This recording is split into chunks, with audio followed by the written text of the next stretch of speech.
It's a Sunday today, and you know what that means. It's a long run day.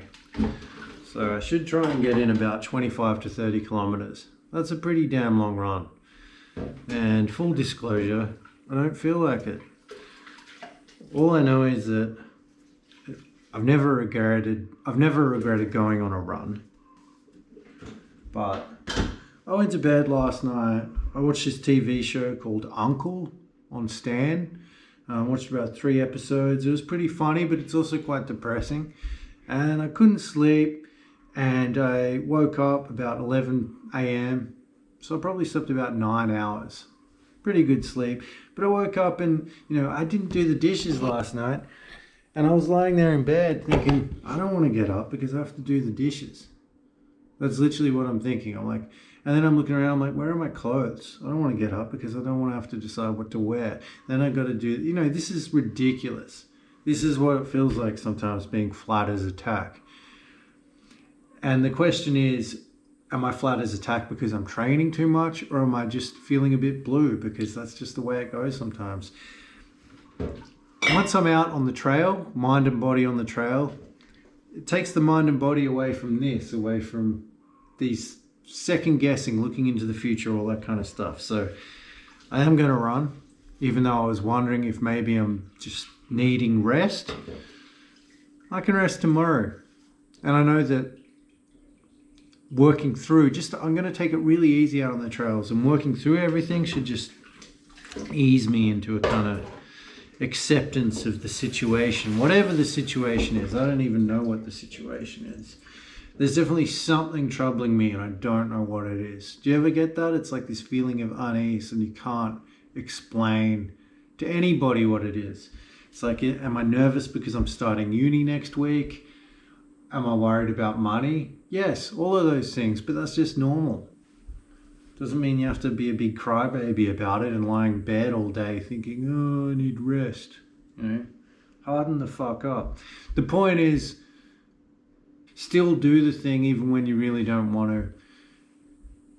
Still train, still keep going, even when you're feeling depressed or feeling like unmotivated.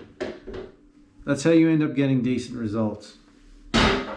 Trust me, I know because I read a book about it once.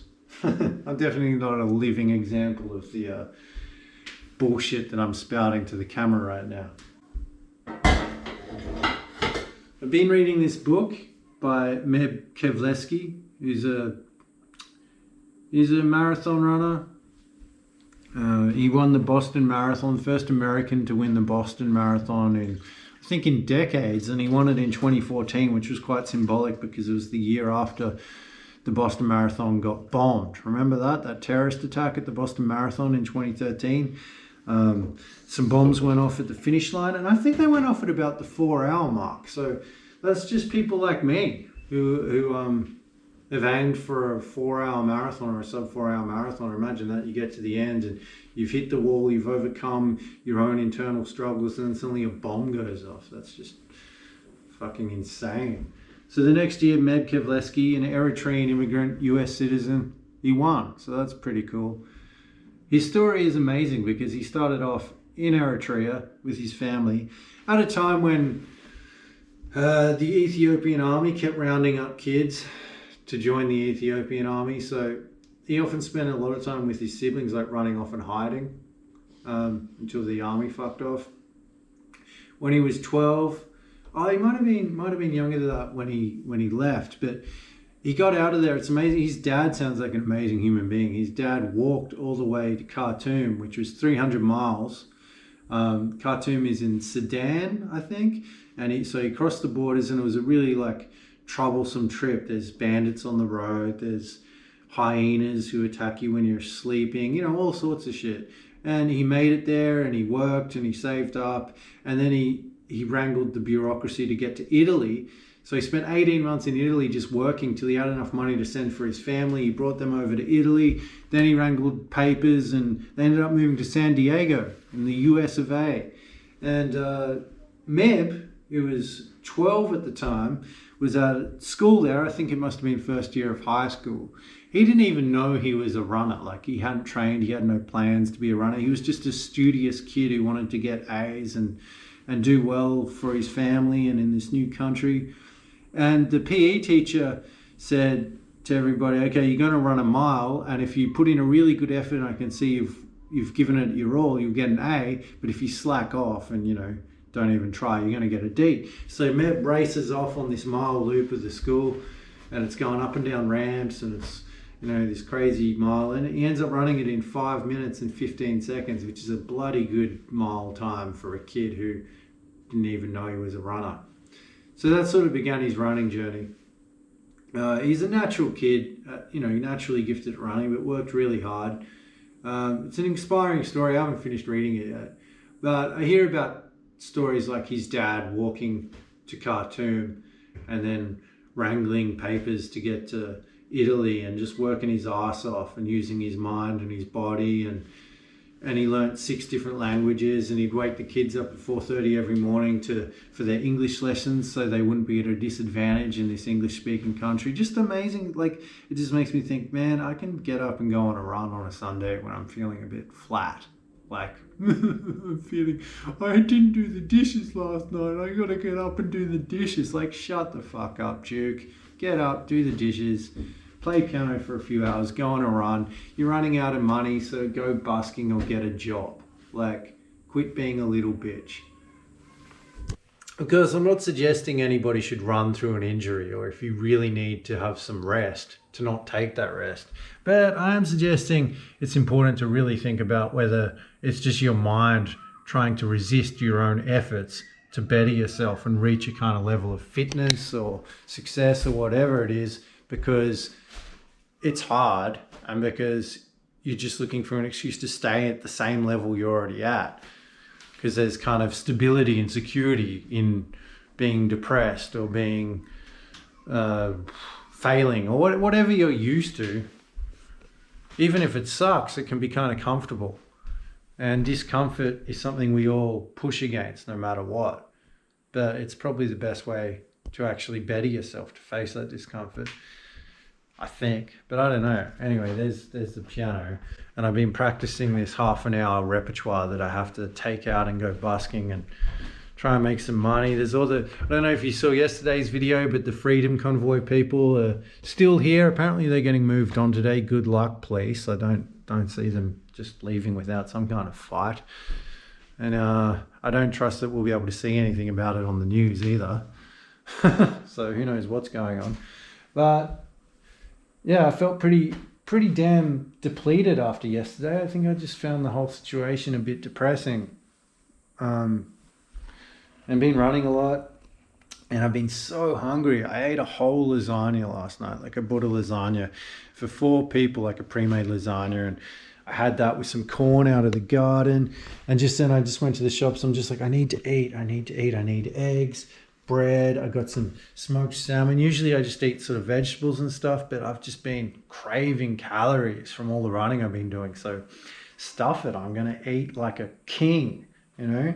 If you want a good book to read about running, I suggest you read Meb Keflezighi's autobiography. I think it's called Run to Overcome. I'll put a link down there, but obviously I'm not like affiliated with Meb, who's like, that'd be awesome if I was, but you know, I'm not getting any kickback if you buy the book. That's what I'm saying. But it's a good book, and it's a good story about immigration, about persistence, and luck as well. There's always luck.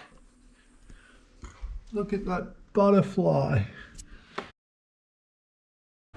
They say that long run is the most important day in the training week, and it's always a day that I want to skip. I've been really enjoying like the faster, shorter runs and actually getting some speed in these legs. I've always been such a slow runner. It's been really nice hitting some PRs and getting my kilometer time up faster, and now the long run, it's like, 3 hours of just jogging at a really slow pace. It's kind of like meditation, and I hate meditation.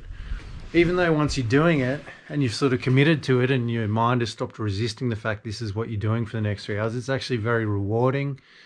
But it's one of those things, like, it's like medicine that you don't want to swallow, basically.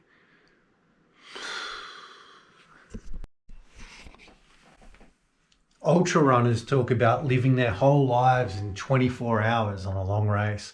you go through every emotion of an entire lifetime. And you end up solving so many problems and then forgetting the solutions once you've recovered. People hallucinate. They find God. They hear music from the trees and they just keep running. And I just think that's an amazing experience, and I'd like to get into ultra running. But first I have to overcome my resistance to the long run, because an ultra run is a very, very long run, sometimes for a few days at a time. That just sounds amazing. Or does it? Now that I've got my salmon and eggs, I'd like to tell you some books that really describe the ultra running experience in vivid detail. Really good reads. One is by Scott Jurek. It's called Eat and Run. Now, Scott is a legend in the ultra running scene, and I was reading this book that actually got me into the idea of running an ultra. An ultra is just a marathon that's over marathon distance, so anything over 42.2 kilometers or 26 miles. Most commonly, they're about 100 miles or 160 kilometers long. So Scott won the Western States ultra marathon a bunch of times in the early 2000s, and he won the Badwater Marathon. He won a whole bunch of races, and he's an avid vegan, so he wouldn't approve of my eggs and salmon. But don't let that put you off, because it's a great read, and it just talks about, he grew up in Minnesota. He was a flatlander, so he trained on flat surfaces because that's all he had, and he ended up becoming one of the best mountain runners in history. So just goes to show that you can change and you can develop skills that you may not have had access to or natural ability at in the first place. Really good read. And the other one is Katra Corbett. I read this one recently. I discovered her, I think, on Instagram. She's like got an Instagram profile, and she's always like running in the mountains in California she wears like funky pink mini dresses and has wild hair and tattoos and piercings and all that kind of stuff. And she sort of, running was like her addiction that replaced her drug addiction and her alcoholism and all that kind of stuff. But I find it's an interesting book talking about the hallucinations and all the experiences. And she regularly runs 100-mile races at least. Another really good description of the ultra running experience is the Joe Rogan interview with Courtney Dauwalter. Now, I don't care what you think of Joe Rogan. You can think he's an arsehole, an anti-vaxxer, and, I've got nothing against Neil Young for taking his music off. I think Joe Rogan probably did have to be a bit more responsible in his, having disclaimers and stuff about that. Anyway, forget all that stuff. Who cares? The point is, he is a very good interviewer, and there's a reason why his podcast got really popular, because his interviews with interesting athletes like Courtney Dauwalter, look it up. It's 3 hours, and she didn't just win a 240-mile race across the desert in Utah in the women's section. She won the whole thing, like, against the men. And the longer the races get, the more the genders kind of even up. Like, women start winning at the same level as men the longer the races are. So Courtney Dauwalter, she's awesome. And it's really funny listening to her descriptions. It's like she's running along and she keeps seeing a cello player just playing. She's like, oh, thanks, dude. Thanks for entertaining me while I'm running and stuff like that. So, yeah, if you get a chance, listen to that.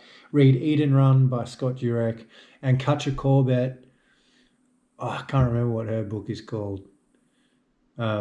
Because like her, I've taken too many drugs and drunk too much alcohol in my life.